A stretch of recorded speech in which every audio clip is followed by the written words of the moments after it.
Hello class. Today I'm going to be going over with you my observation of a high fidelity simulation.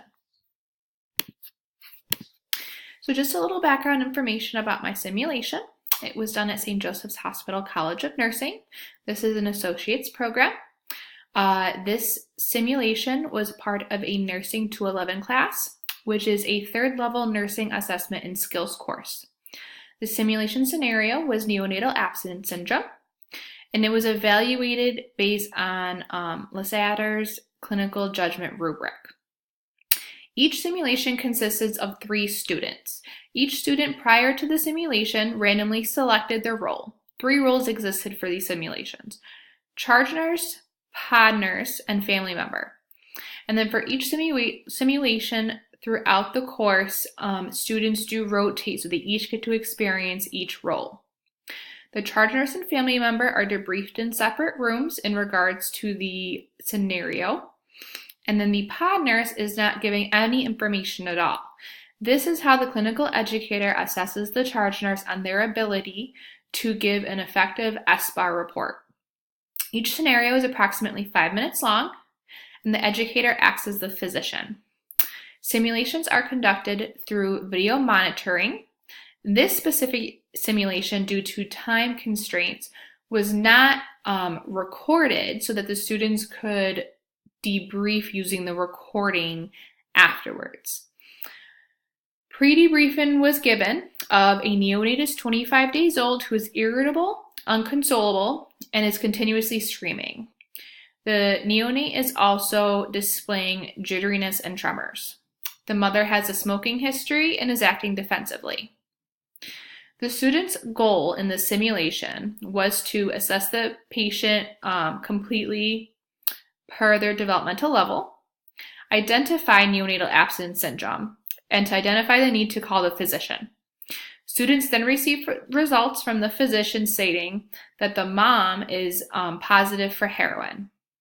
So at this point, to successfully complete the simulation, the students needed to identify that they needed to check their orders and to medicate the infant as soon as possible to avoid seizure activity. So they had to choose between phenobarbital and morphine sulfate. So students, if chosen correctly, chose morphine sulfate. And they had to identify the fact that they had to use 2 RNs to do the pediatric dose calculation for the morphine to make sure that the dose was accurate and it was verified by 2 RNs. Secondly, they had to do the calculation correctly using a weight-based formula, as well as draw it up using an oral syringe and measuring appropriately. Effectiveness of the experience. I found that the experience for the students was effective. It exposed them to a stressful environment. They were able to be hands-on with an infant mannequin. They were able to learn to use their judgment and critical thinking in an environment where the patient's condition was constantly changing. And this also increased their confidence, which is something they voiced after the simulation was conducted. The students were very nervous prior to the simulation.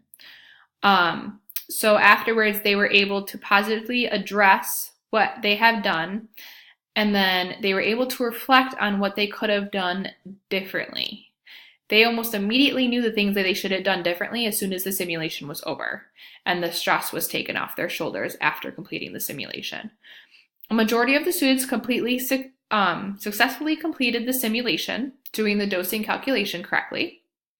Even with time constraints, allowing video debriefing is extremely, I believe, beneficial for the students. I think even if time didn't allow for the educators to review the recorded video with the students, even giving it to them to review on their own time would have been extremely beneficial.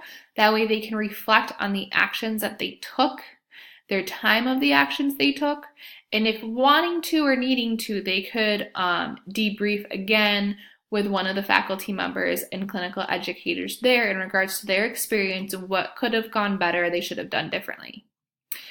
Secondly, another way I think that this could have been more effective of an experience for the students was the way that the scenario and the orders were written for the students.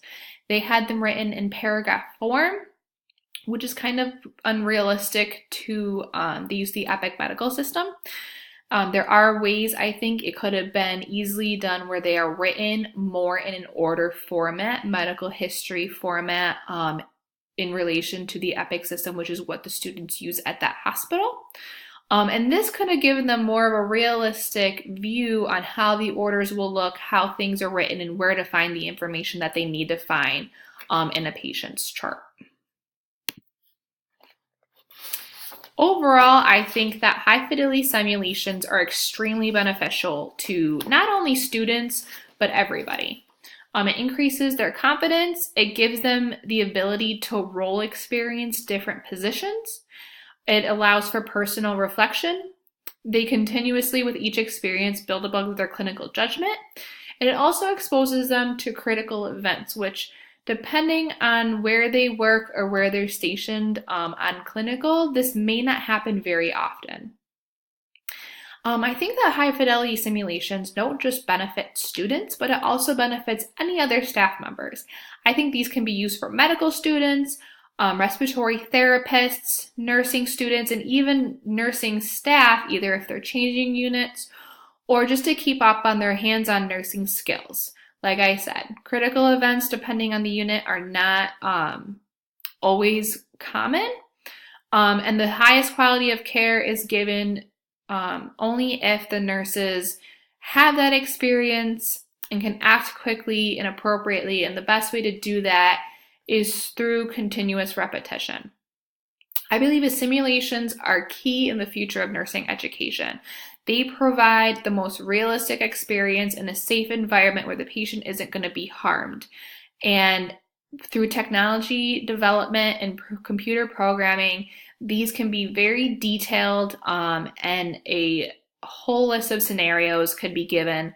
And it's so beneficial to give that experience to staff and to nursing students. And this is a huge part of continuing education, and gaining experience and continuously increasing critical thinking and clinical judgment.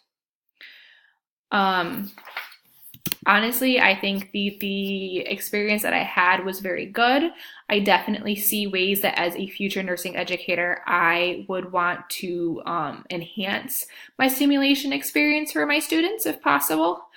And I think this was a very beneficial assignment. Thank you.